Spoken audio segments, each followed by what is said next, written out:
Hi, and welcome to another episode of Fashion Made. I hope you're all doing well. On this week's show, we've got Barry McGeough, who works in Google's Advanced Technology and Projects Innovation Studio. They're responsible for creating Google Jacquard and Solus platform technologies and turning new ideas into finished products. So really interesting guy. Some of you might know him as former Group VP of Innovation over at PVH. So obviously very interesting, someone who's been around the industry, fashion tech and technology for a long time. So yeah, our conversation is pretty far-reaching, pretty broad, but also very interesting for anyone involved in this space. So yeah, I hope you enjoy. On today's topic, the digitalization of everything, quite a broad one there. Yeah, it is, but it's real. Yeah, for sure, for sure. Talk to me about the digitalization of everything within a sort of fashion, retail, apparel context.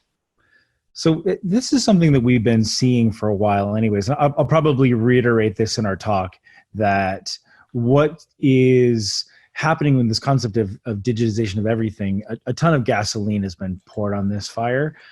These things were actually well in process. When we talk about the digitization of everything, I think depending on who you are, you have your own constituent point of view. So if you're a designer, you're thinking about digital design and product creation and designing in 3D.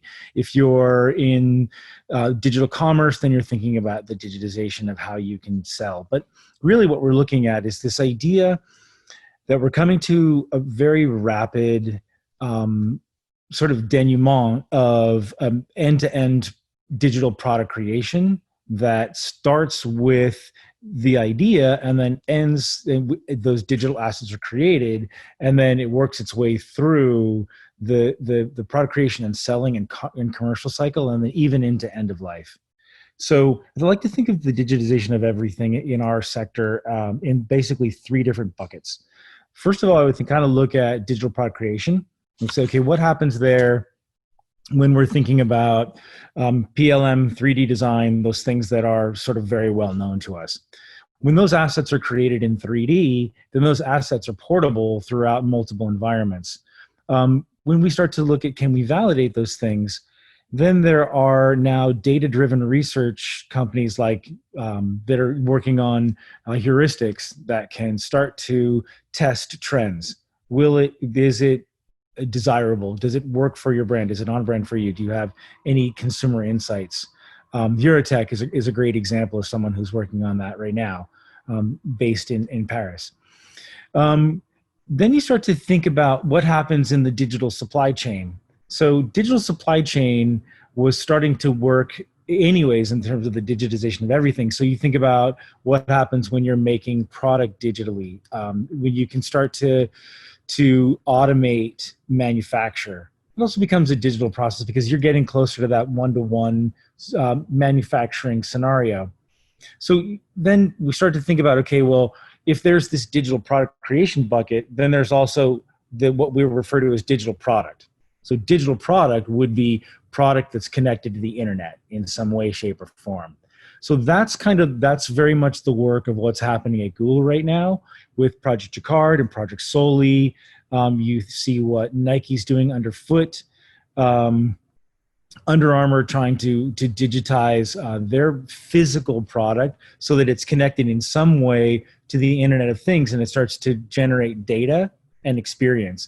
And when that data comes around, you're able to interact with your product in unique ways. Can you gamify what you're doing? So for instance, if you're a runner or you're a cyclist and you're on Strava, you have an app and you can or My Run, you can figure out where you're going and then see where other people are going, and then you can plan a route and then you can compete. So what have you done there? You just gamified running. That you just did it.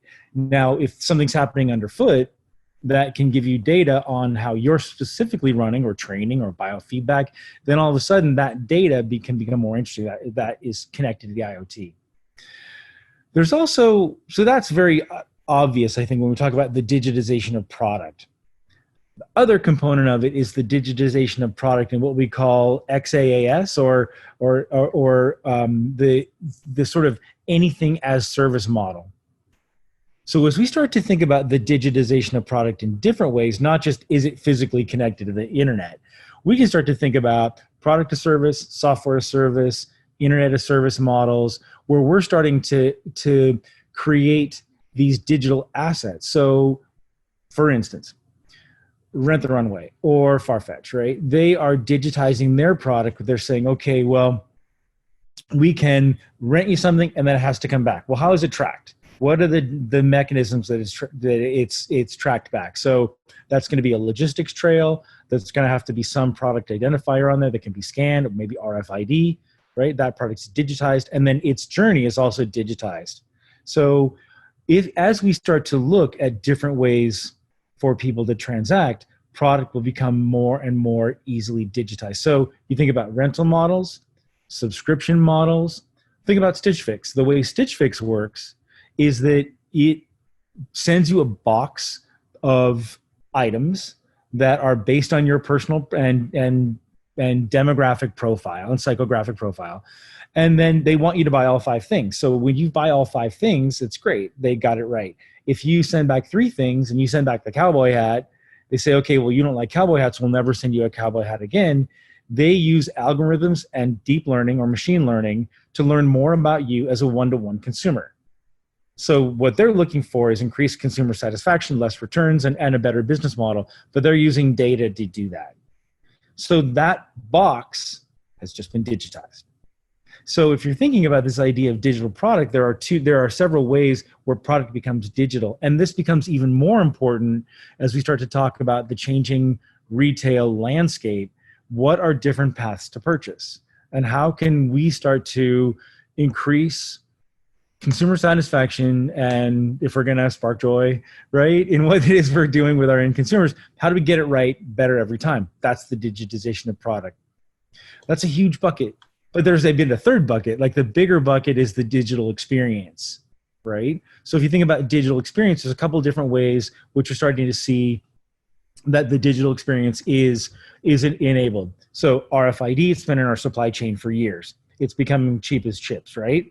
So what are we doing now with near field communication, where you can permanently embed a 15-cent near field communication chip in a jacket or a backpack, and it takes you to a URL that gives you a unique consumer experience?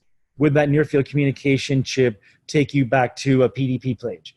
Would that near field communication chip take you to a brand's YouTube channel where they're constantly refreshing content? So you have a unique experience with that brand. That becomes CRM, that becomes know me, that becomes know my brand, relationship with the brand. So think about what's happening with QR codes. They're ubiquitous. I'll talk about this probably a little bit later. But if you think about what's happening in QR codes, that makes everything shoppable. So the QR code is the paper or physical manifestation of a consumer experience. So you hit your phone to a QR code and something comes up. It's ubiquitous in Asia, right?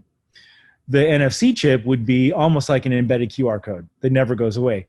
Because if you have a QR code on a hang tag, you rip it off and throw it away. But it's all permanently in the garment. So what do we do with QR codes? How do we start to empower digital experiences with brands so that we get that more robust relationship with them? So we're also looking at things like, beacon technology is out there, but it could be very much like QR codes, where beacons were sort of been there, done that, but they could definitely come back as we start to beam information back and forth to people that they feel is relevant. Energy harvesting Bluetooth. If there's a company called Williot who's doing powerless Bluetooth. So it basically lights up using ambient energy from phone or from the light in your closet, and it will be a beacon to give you data back. So what's the data that you can get back? You can walk through a closet with energy harvesting Bluetooth tags and everything, and you can take a physical inventory of everything in your closet. Or you can say, hey, I see that you have a Calvin Klein jacket in here and it's September, maybe time to dust it off, or that jacket goes great with that scarf, right? So, or one of the use cases is these Bluetooth beacons have sensors on them. So these weight sensors can measure what's inside of a bottle. So if you're in a hotel and you drink a half a bottle of Jameson, they charge you for a half a bottle. these are, there's a refresh and replen models that can happen when something, and I'm not just talking about apparel, but consumer goods are digitized in some way. And certainly it's super interesting for FMCG companies who are looking on replenishment models for everything from Tide to toothpaste, right? And they think about what Avery Dennison is doing with their everything model, but they're embedding the digitization of products so it can be tracked from the beginning of life to end of life. So what does that mean for certification? Some blockchain type certification that something is organic or is cruelty free or was made in a factory that is certified or is GRS certified if it's generally recycled. And what happens at end of life when you want to recycle that item? What are the material contents in it when it goes into a waste stream? If we really, really believe in circularity, how will circularity manifest itself? Through the digitization of things. But that's on the passive side. And then on the active side, you have what's happening with the consumer experience, right? So what's happening with AR and VR? So how will AR, VR experiences start to enhance selling in the selling environment? Can you have a 3D interaction with a thing online? There's a company I love right now, they're called Wanakicks, and they allow you to virtually try on a shoe on your own human foot in your own human living room. And they 3D pop a shoe on your foot and you say, that's super cool. And then what you can do with it is you can push it to Instagram. Then you get social selling. So you can ask your friends, hey, does this look good? Do you like it with my jeans? Does this color look good on me, right? You can start to get social permission. And with social permission, someone will say, yeah, or ew, or, try the brown one, or whatever it is they want to try. So you're using augmented reality to increase consumer satisfaction, consumer validation, social selling, consumer experience, time on site, all these things that we even more today want to encourage those kinds of behaviors. And then we start to look at how we use these visualization tools in the apparel industry, right? So we're in the early days on the cutting edge of the digitization of fit. What does body look like and body fit? And there's dozens of really, really good companies out there that are looking at ways to use the multi-camera angles to get perspective from your phone to give you real data back on how you fit. Is it from a phone? Is it from a survey? Is it from general and anonymized data that gets put through an algorithm that's highly accurate? That's data. But when we start to look at ways where we can use the digitization of data around us for fit, then we can start to think about, okay, will this shirt fit me? Will it have the right ease? Is it going to be comfortable? Is this the brand for me? I can see it on my human body. I can know that it's going to fit. Less returns. So there's a business case for this. You want to get less returns, higher consumer satisfaction. You want to have people come back, and you can work on your retargeting efforts in that respect. But also, and it's also happening for footwear. So what happens when you start to digitize footwear? Feet are a much harder thing to scan. But you start to be able to see what's happening when you're looking at bodies and feet. And that gets into the evolution of digital doubles. So I love what Katie Barron is doing. And she's part of stylist, but she's connected to Matthew Drinkwater at London College of Fashion, who just does amazing work in this space. And this idea around digital doubles or digital twins starts to become super interesting because we're taking these sort of flat, pedestrian and functional use cases to say, will this t-shirt fit me? Okay, that's great. But if we start to do a digital double or an avatar ourselves, then we can start to think about, how does it really look on me? What's the drape? What will it look like in a social setting? What happens when I lift my arm? What happens when I move? All of a sudden you're having a real experience with your product. And if you're having that real experience, then you'll be able to have a better sense of satisfaction. You can start to crowdsource design from a digital perspective. And then again, similar to Wanakicks, you'll be able to push this to these ideas around social selling. So right now on Instagram, multiple brands like H&M, you can by the things that you see on an Instagram post. Okay, that's great. If Instagram posts something and you like it, you can buy it. That's awesome. NBC has just launched their second gen of shoppable TV. Shoppable TV is in its inception, a year and a half ago, was a QR code on a TV that you see an item, and then you can hit the phone with the QR code. If you QR code with the phone, you can buy it.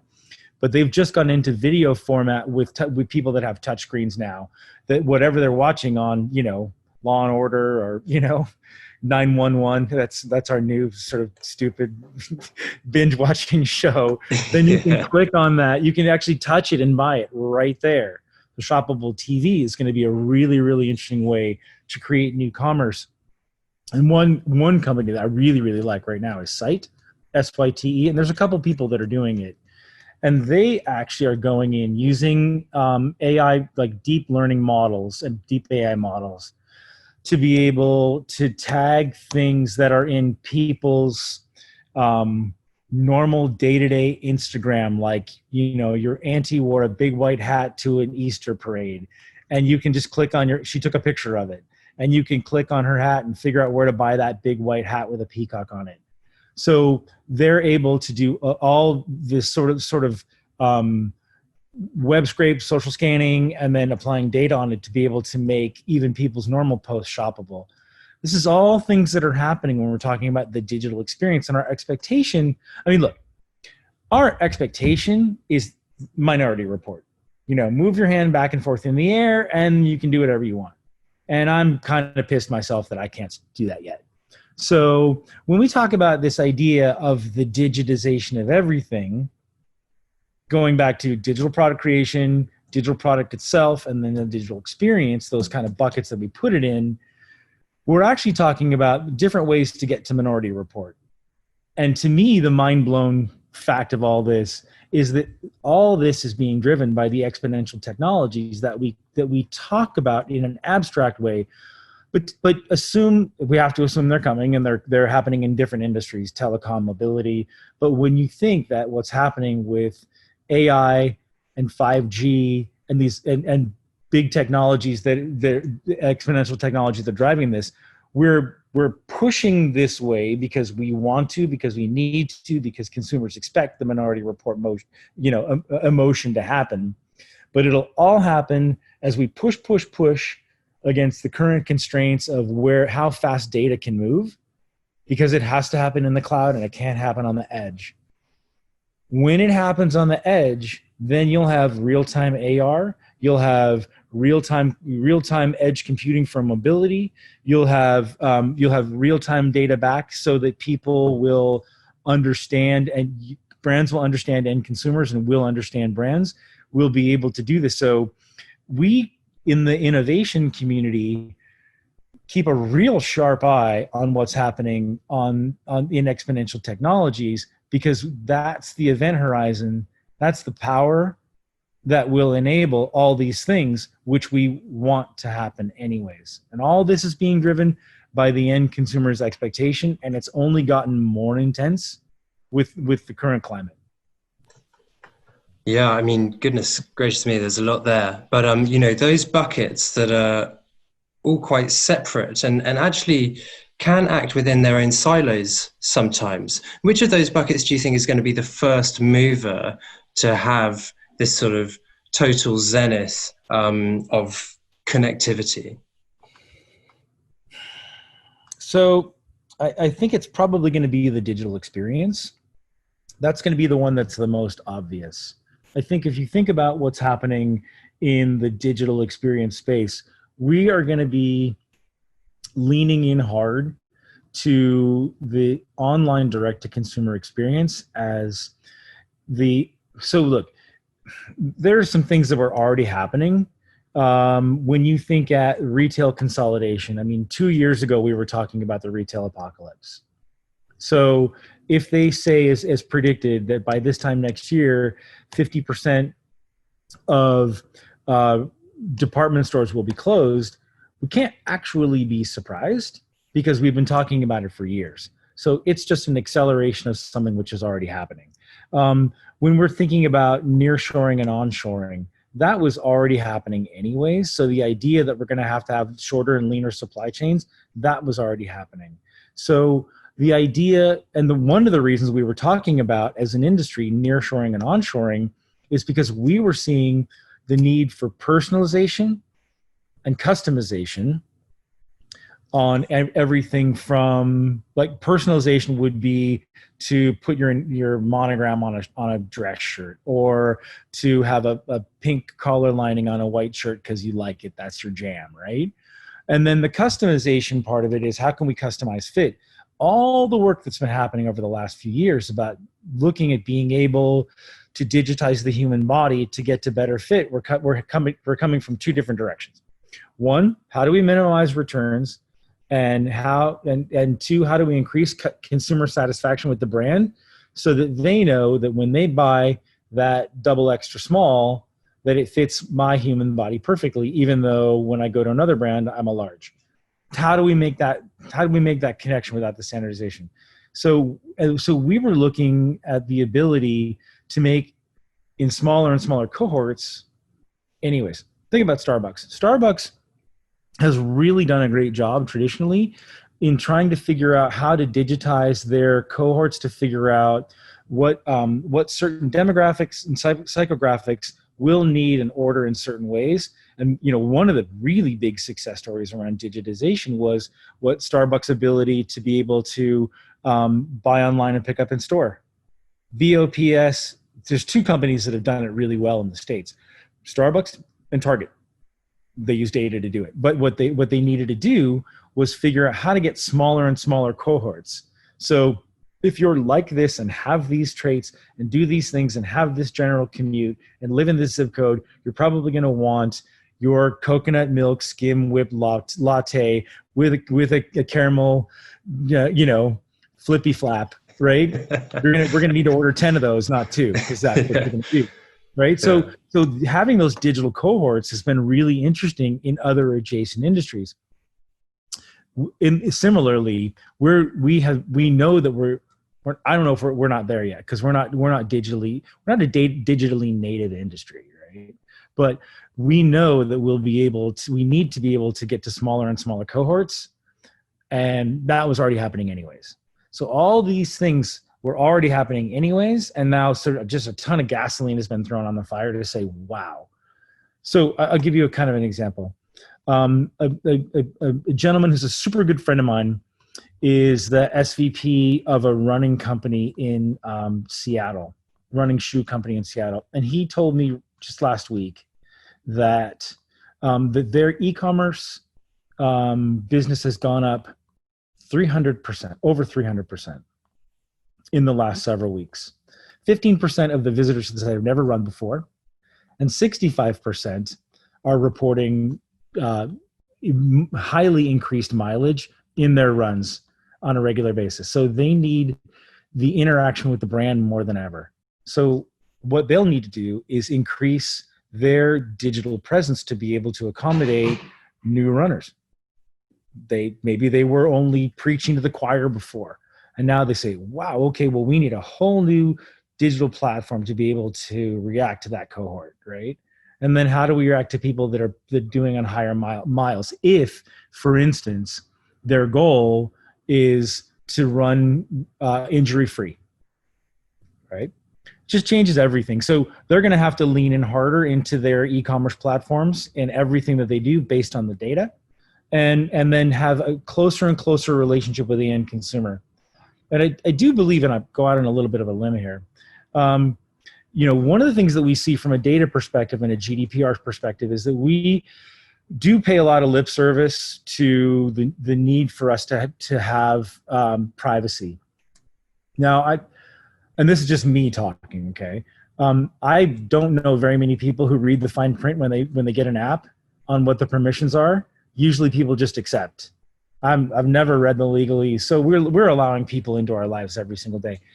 It's interesting because, and I'll talk a little bit about this in our talk, but what's happening in Asia is the abdication of privacy and the trade in Asia, China specifically, for a better quality of life and more data coming in, which is useful to your everyday life. So the ideas on privacy in China are not really, they're different than ours. They don't have the same level of privacy expectation. One of the things that's allowed them to deal with the current situation is the fact that there is no privacy per se. There's very little privacy. I don't want to exaggerate. But that means that the data on citizens' travel, behavior, proximity, that can more easily be tracked and traced and then can be managed in an epidemic situation. I do believe that our ideas around data based on what's happening with COVID will change. If you can keep us safer, I'm going to bet that you don't care as much as you used to care about privacy, which means that they're going to have more opt-ins. And we'll be able to know more about our consumers than we did before. Because frankly, they want us to know more about them. You kind of get angry at the brands if they don't know who you are, right? If you don't know, of course, you sent me something that doesn't fit. What's wrong with you? So we do have a high level of expectation that brands know me on a one-to-one basis. I do think that we'll know more about them, be able to meet that expectation as we start to see privacy relaxed because of what's happening now. But that is a lot more me talking than anything else. Yeah, I mean, it's very, very interesting. And I think you're absolutely right about our relationship with data. Certainly in the US and in UK, I'd agree with that as well. We feel like it's an invasion of privacy, giving away our information, but at the same time, we do it willingly, sort of every time we click accept. So it is quite a... For you to say that in England, there's an amazing statistic where there's more CCTVs in England than in any other country in the world, like 100 to 1 or something. I'll butcher the statistic, but it's an insane number, right? Oh yeah, absolutely. There's people watching us. There's not enough people to watch us all the time, and that's the interesting thing. They're just cameras that are turned on. But again, coming back to your point, we do have a strange relationship, and I'd agree with you that after this, if the value proposition is that you are going to keep me and us as a whole safer now and in the future, then yes, we'll absolutely click accept and be willing to give a little bit more away. Yeah. There's an interesting announcement just last week that Apple and Google are working together to develop a tracking app that it's optional, but they'll track your proximity to people that have tested positive or negative for COVID. I don't know anyone who wouldn't get the app in 1 single second. And they're saying we can't really necessarily guarantee that there's full privacy here, but there are hundreds of millions of people that will click yes to that tomorrow, the day it's launched. Oh yeah, absolutely. Absolutely. So what does this mean for consumer behavior? This sort of changing landscape, and some of it, as you said rightly, was changing anyway. And this has been a bit of a catalyst for that. But how really is this sort of technological shift, how's it going to change the consumer's approach to the shopping experience? And also, how do the brands change their operations to connect with this sort of increasingly digital consumer? I certainly thought about that a lot. You're starting to see a lot of research coming through about acceptance. So you could say that there was a generational divide. And so millennials and beyond were born digital. They were always, they were born with blistering fast, high-speed internet in their hands when they were babies, right? But other people, previous generations were not digitally native. They've had to kind of learn in and lean in. So when we're talking about this general idea of acceptance and consumers and who has money to spend, there has been some reluctance to buy into this idea of not just e-commerce, but just the idea of having these digital experiences. And frankly, they're new skills and new tools. But there's some amazing data that's coming in about how rapidly people are leaning into digital experiences now because they have to. So it's a moment of, it's necessity driven more than anything else, but that becomes a catalyzing moment in the digitization of everything because people are going to have new skills. They're going to be able to understand. There's greater technology uptake, and then so they're going to be able to trust the experience that they're having. It will be incumbent on us to be able to deliver on that experience. So that's going to be really, really interesting. And one of the things so I love this. There's a great Harvard Business Review article that's out. It's written by a woman called Rita Gunter McGrath, and it's around digitally driven planning. And it kind of talks exactly to this. And it makes the distinction between digitally native companies, like small startups, or like I mentioned, like Stitch Fix, or Harry's Razors or Warby Parker. They were built on a digital model, so they can be more nimble. They have open APIs, open SDKs, right? So you can bolt on really quickly. They can try things. But when you're an incumbent business, you're a more of established enterprise, it's really, really hard. And so I think what's really challenging for incumbent businesses is they don't know how to jump in. It's like double dutch, right? You get two jump ropes going at the same time, and when do you jump in, right? And what if you make a mistake? Then you get ropes in your legs and you fall on your face. And the rope on your leg and falling on your face analogy is actually akin to wasting time and wasting money. And no one has any time to do that, especially now. So what she talks about is this idea of digitally driven planning that gives you permission to learn your way into solutions that work right, because larger companies can beta test things which are low risk. So if you can say you're going to try one solution, which is not, look, if I wanted to build an end-to-end digital solution for a large enterprise, like a VF or a PVH, that's a multi-year, multi-division, multi-million dollar proposition. And at this point, with e-commerce figures in almost every area, except for grocery, and maybe even grocery too, growing at triple digits, you're going to have to get digital really, really fast. So how do you do it? You can't build this sort of grand plan. You have no time, because this is really about creating revenue now. And this has created a fierce urgency of now moment for all companies that weren't born digitally native. So what I like about this digitally driven planning philosophy is it gives brands permission, bigger brands, to try things and beta test it. You can A/B test and say, that worked, that didn't work. Go in, try something, test it, do more of that, do less of this, and build a strategy that maybe in the beginning feels a little bit hopscotch, but in the end, it pulls together something that looks like a digital plan. Because ultimately, everything is about data. Everything is about data. The data that you can gather is not just around consumer behavior, but it's around being able to drive consumer experiences that will create new product lines and new businesses as well.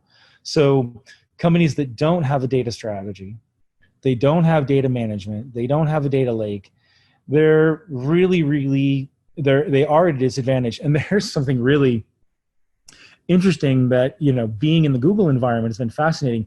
They actually, the Google Cloud team has a product called Bigquery, which is something I didn't know about, because I'm not a hardware person. I'm apparel, accessories, footwear, and innovation in that space. That's what I do.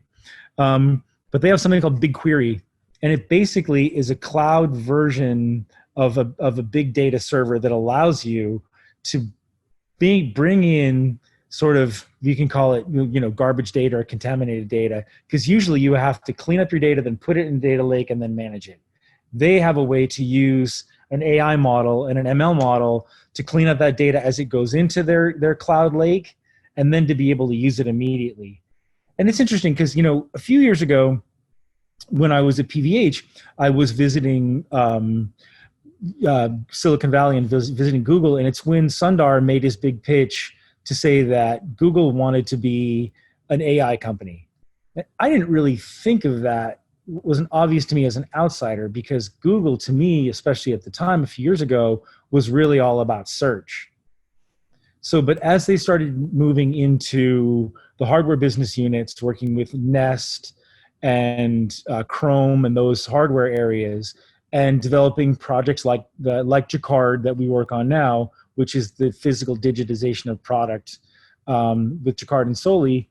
I see every single day the power of the ML models that teach and learn these business units to make them better and smarter all the time. And that's totally data driven, right?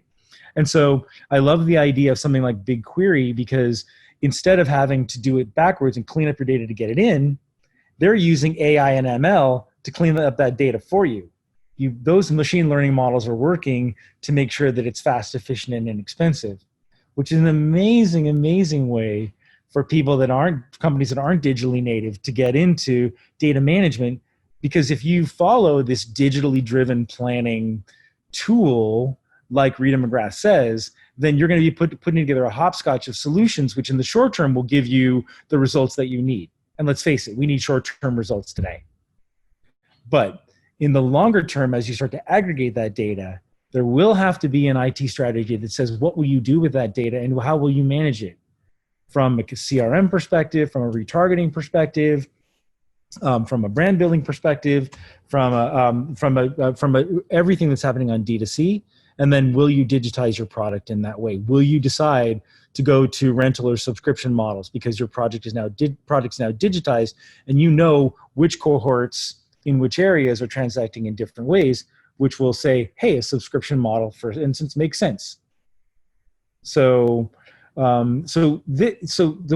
I feel like why I glom onto this idea is that we have permission to try things now and to beta test it, and we have permission to back into it, figure out our digital strategies from a tactical way, and then create a strategy from that as we sort of emerge into a more normalized area where people have accepted purchasing, transacting, trying, avataring online. We're going to be totally good with that now.